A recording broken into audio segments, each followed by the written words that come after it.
Hola, buenas. Bueno, vamos a seguir con la segunda carta que nos quedó pendiente, que es la carta a los filipenses. Bueno, de todas las cartas, digamos, Paulina, la carta a los filipenses es aquella que por el género de la conversación, digamos, que establece con los destinatarios y por la diversidad de los temas, digamos, que aborda, podemos decir que se parece más a una carta ordinaria antigua, ¿no? Como en el caso que escribía filósofos Séneca o Cicerón, ¿no? A diferencia de los grandes textos, digamos, paulinos, como en el caso que se da en la carta a los romanos, primera y segunda de Corintios, y también la carta a los Gálatas, que son las cartas más importantes a nivel teológico que escribió Pablo, ¿no? En donde aparece, digamos, en Romano la justicia de Dios, ¿no? En Primera de Corintios la existencia cristiana, en Segunda de Corintios la condición del apóstol y en Gálatas, por ejemplo, el Evangelio de Dios. Eh, los grandes conceptos, digamos, de la teología paulina solo son presentados, digamos, de modo alusivo, no se profundiza, y como el de la glorificación, digamos, en Filipenses 3.3, o el de la justificación en Filipenses 3.9, ¿no? Vamos a ver un poco cómo está estructurado. eh, Parte desde la dirección, el saludo, digamos, la acción de gracia, y la primera parte, que sería la alegría del apóstol y de los filipenses en la obra de Dios, ¿no? Que iría desde el capítulo 1, versículo 12, hasta el capítulo 2, versículo 3, ¿no? Que abordan los temas, por ejemplo, la noticia del apóstol, el anuncio de Cristo durante el cautiverio del apóstol, la glorificación de Cristo como única perspectiva, digamos, del futuro del apóstol, las peticiones del apóstol a los filipenses, exhortación a los filipenses para no que se dejen que se realice, digamos, la obra de Dios en ellos, y las recomendaciones de Timoteo y de Epafrodito. Podemos ver la segunda sección, digamos, sería la comprensión apostólica y la existencia como modelo para los creyentes, que iría desde el capítulo 3, versículo 1, hasta el capítulo 4, versículo 9, ¿no? El tema, la llamada a la alegría, la advertencia contra los malos ejemplos, la comunión del apóstol en la resurrección y en los sufrimientos del crucificado, la verdadera perfección, que es en el camino hacia la llamada de Dios Cristo, en Cristo, digamos, y la llamada a imitar al apóstol en la espera del Señor. Después aparecen las recomendaciones a Evodia, a Sintique y al compañero fiel, exhortación a la alegría y a la vida en Cristo. Después vemos la alegría del apóstol, sería la tercera parte, causada por la participación de los filipenses en la obra de Dios, que iría desde el capítulo 4, versículo 10, hasta el versículo 20, ¿no? Y del 21 al 23 sería la conclusión, digamos, epistolar, digamos, que aparece, ¿no? Eh, Se da una integridad, digamos, unidad integrada, digamos, de la carta. Parece una doble advertencia en Filipenses 3.2 y 3.18 también contra los misioneros perversos y contra la multitud de gente que se comportan como enemigos de la cruz de Cristo, ¿no? Tanto las dos fórmulas de bendición en el Filipenses 4.7 y en el 4.9 como la invitación renovada a la alegría.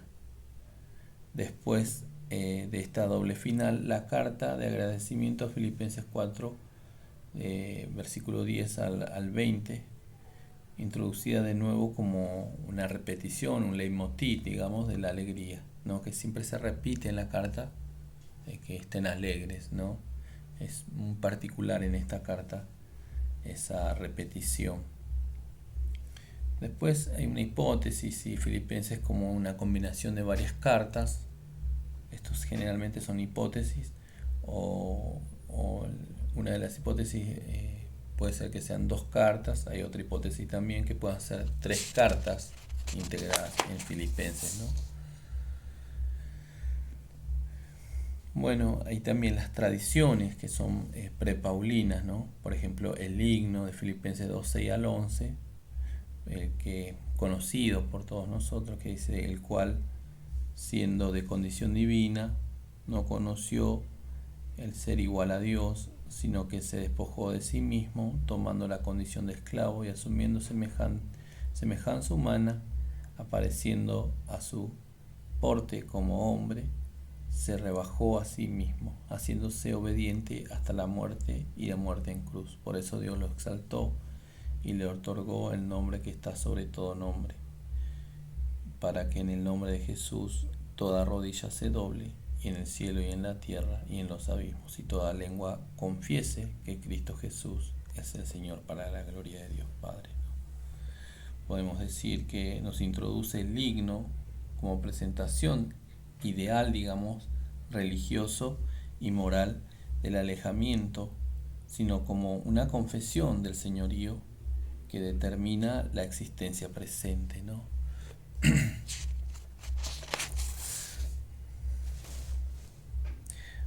Vamos a ver el motivo de la carta. Filipenses se presenta como una carta convencional que aborda diferentes temas y que conciernen de cerca o de lejos a uno u otros de los interlocutores, ¿no? Los temas relativos a la persona y a las preocupaciones del apóstol son el agradecimiento por el papel que los filipenses desempeñan en la obra apostólica de Pablo, y en particular por su ayuda económica, el anuncio del envío de Timoteo y el anuncio del regreso de Epafrodito, las noticias personales del cautiverio de Pablo, ¿no? Acá están todos los temas principales. Se ve que después de que Pablo evangeliza esta comunidad, que son las comunidades de los filipenses, ellos constantemente le están ayudando a Pablo para que él siga con la obra misionera. Por eso también en esta carta se ve el agradecimiento de Pablo a la comunidad de filipenses por la ayuda brindada. Y también un segundo motivo, ¿no? El anuncio del envío de Timoteo, que los va a enviar a Timoteo también en representación de él. Y después también el anuncio del regreso de Epafrodito. Epafrodito es el que justamente le lleva la ayuda a la cárcel, ¿no? Donde él está en cautiverio. Y el tercer motivo es para anunciarle a la comunidad de los filipenses que él está cautivo, digamos, ¿no? Estos son los destinatarios a quien se va dirigida la carta. Podemos decir que en los años 358-357 a.C., Filipo de Macedonia conquistó el lugar de Crénides, habitado originalmente por los tracios, para fundar en él una ciudad griega en que puso el nombre de Filipos. Después de la derrota del rey en el año 168 a.C., Macedonia pasó a ser en 146 provincia romana, ¿no? Esto es como se fundó, digamos, la ciudad. Filipo era un rey muy importante en la antigüedad, que fue el padre de Alejandro Magno, que fue el gran conquistador griego. Cuando Filipo, el padre de Alejandro, conquista esta tierra, le pone el mismo nombre, ¿no? Por eso Filipos es el lugar, por eso filipenses, ¿no? De ahí viene el nombre. Ahí nos dice, ¿no?, un poco que fue en el 358-357 que el padre de Alejandro Magno conquista estas tierras. Y es a esta comunidad, ¿no?, de filipenses el que envía la carta. La historia y la composición de la comunidad, ¿no? Parece que la iglesia de Filipo fue la primera comunidad fundada por Pablo en Europa, ¿no? Esta zona ya es parte de Europa y es la primera comunidad que Pablo fundó en esta zona de Europa. Esto lo dice en Filipenses 4:15, según las alusiones contenidas en Filipenses 1:30 y en el informe de Primera de Tesalonicenses 2:2. Parece que la estancia del apóstol terminó de mala manera, que nos cuenta un poco en Hechos 16 del 11 al 40. Desde allí Pablo prosiguió su camino y se dirigió a Tesalónica. Esto nos cuenta en Filipenses 4:16, después de a Atenas, en Primera de Tesalonicenses 3:19 y a Corintio en el Primera de Tesalonicenses 1:7 al 8. Se da a entender que después de esta primera misión, los filipenses lo sostuvieron económicamente de forma regular, ¿no? Entonces ahí es donde lo que yo estaba diciendo, de que es una de las comunidades que lo sostiene económicamente a Pablo. El lugar de la composición, desde donde se escribe esta carta, ¿no? Los datos son los siguientes. Pablo escribe desde la cárcel, ¿no? Porque él aparece en su escrito, en esta carta, que él está prisionero desde la cárcel. Filipenses del 1:7 y 3, versículos 13 y 17 también. Ya ha tenido lugar una primera serie de comparecencias y Pablo espera ser pronto clara su situación. No parece muy clara su situación, dice. En cautiverio parece que no solo goza de contactos relativamente fáciles como el exterior, sino que también puede mantener una correspondencia regular con Filipo, los filipenses, ¿no? Que ha enviado a Epafrodito con la ayuda económica. O sea que está en cautiverio, pero tiene ciertos privilegios, ¿no? Puede recibir visitas, puede escribir cartas, como en el caso, la carta a los filipenses que nos llega, ¿no? Puede recibir ayuda económica, ayuda espiritual de los macedonios. Y Pablo lo envía ahora de regreso, digamos. Por los demás, Pablo tiene la certeza de que pronto podrá visitar a los filipenses.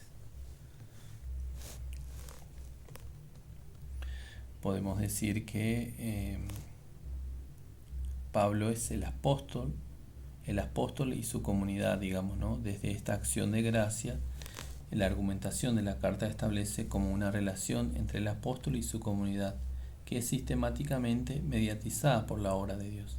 Los filipenses son fieles y participan activamente de la obra apostólica. Podemos decir la existencia en Cristo y la paradoja de la alegría, ¿no? Esto es que la insistencia de Pablo a los filipenses, ¿no? Que estén constantemente alegres. El ser cristiano, la identidad del ser cristiano, es estar alegre, ¿no? Justamente esto es lo que va a remarcar mucho también San Pablo en la carta a los filipenses, ¿no? Estén siempre alegres. También expone un poco su pasado fariseo, ¿no? Pablo, fariseo del apóstol, y su combate al presente. La renuncia del ideal de perfección, digamos, en perspectiva de dar los frutos de la justicia en Cristo, hace crecer en nosotros, ¿no? Dice en Filipenses 1, 11, también en el 4:17. Constituye esencial el relato que el apóstol hace de su conversión.